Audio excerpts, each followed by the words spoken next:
ఈరోజు doctor BR Ambedkar గారు రాసిన రాజ్యాంగం ఆమోదించిన రోజు.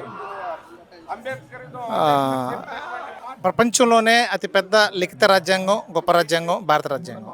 ఈ భారత రాజ్యాంగం ఈరోజు ఈ కుటుంబ ప్రభుత్వం ఆంధ్రప్రదేశ్లో అమలు చేయట్లేదు.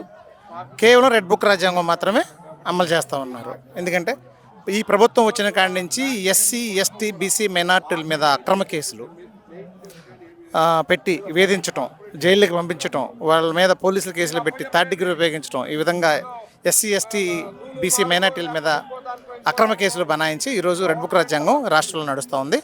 అంబేద్కర్ రాజ్యాంగం ఈరోజు ఈ ఆంధ్రప్రదేశ్లో నడవట్లేదు.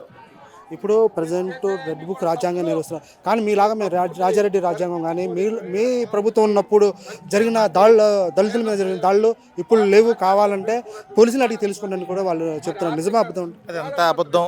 మేము ఎవరి మీద దాడులు చేయలేదు. మేమంతా కూడా ఈ రాష్ట్రంలో ఎస్సీ, ఎస్టీ, బీసీ మైనార్టీలకి అగ్రస్థానం కల్పించిన ప్రభుత్వం వైఎస్ జగన్మోహన్ రెడ్డి గారి ప్రభుత్వం.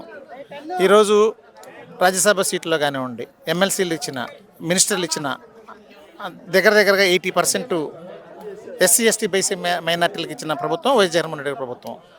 దళితుల పక్షాన, బడుగు బలహీన వర్గాల పక్షాన ఉండే ప్రభుత్వం వైఎస్ జగన్మోహన్ రెడ్డి గారి ప్రభుత్వం.